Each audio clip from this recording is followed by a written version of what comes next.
Welcome back to the Three Boys, One Book podcast, where we read between the lines. This week we will be discussing the book, Where the Crawdads Sing.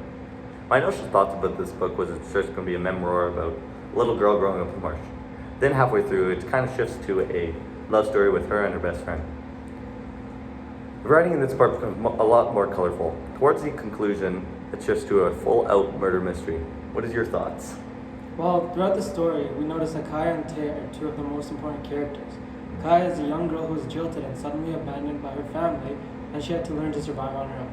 Due to this, people in the town reckon that she was a very dense, slow, and uneducated girl. Owens uses the nature around Kaya's shack to show that she was very isolated, while characters like Tate, who lived in town, are seen by Kaya as very swanky, luxurious, and elegant. Later in the story, Kaya meets Tate, who taught her how to read and write, and who later, when he saw her menagerie, which is a collection, comes up with a idea for her to transfer her vast knowledge of nature into a book. She uses her ornithology skill, which is a scientific study of birds, and her cull, a collection of birds and insects inside her house that was smack dab on the information and very accurate.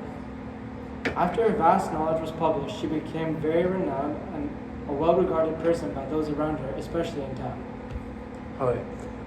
Poetry is another very large component of this novel and is interspersed throughout the book. It is used in large part to help reinforce Kai's literacy and intelligence, since she is able to connect her personal experiences with well-renowned poets. One of my favorite poems in the novel was Sea Fever by John Masefield. The poem discusses the want to sail and to overall want to be in and around the water. The first stanza depicts a peaceful longing for a boat ride in the early morning and watching the sunset. In the second stanza, this wanting becomes more wild in a way. It depicts a more freeing boat ride with fast-moving winds and the calling of birds. I felt that the second stanza more directly and heavily relates to Kaya as a character, as she is driven by her independent freedom. This stanza is the one that Kaya directly quotes on page 138. This stanza also notably mentions seagulls, which Kaya, of course, has a very close relationship with throughout the whole novel. They're sort of like family to her. The final stanza of the poem discusses a want for more of a hermit-esque lifestyle, mentioning the want for a vagrant or nomadic life. The final stanza really shows how the speaker of the poem's want for this free, nomadic sailor's lifestyle increases. Every stanza, they get more intense and excited with their tone. You can feel the urge to run away increase. This, of course, relates very heavily to Kai as a character, since she wants to be free from the rest of the world and just live on her own, living off the land. I really enjoyed the inclusion of poetry throughout the whole novel, and this is one that I noticed as very impactful.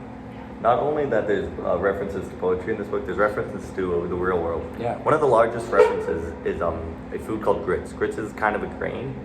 Grits played a very large part in how she would survive on her own at the time. Many poor communities would get a bunch of grits and get them cheap.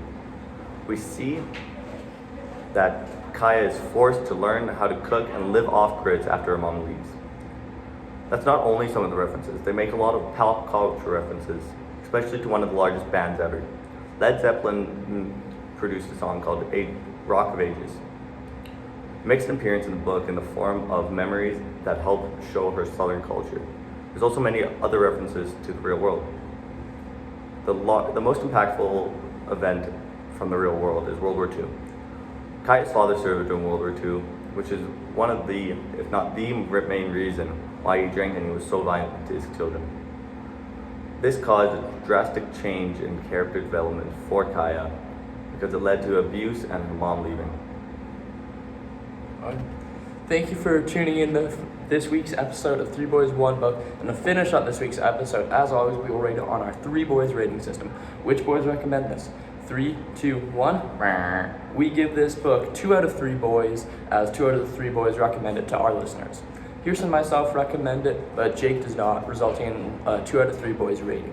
I really enjoyed the way the author kept the book engaging while having an insightful commentary on real-life issues such as prejudice, coming of age, and abandonment.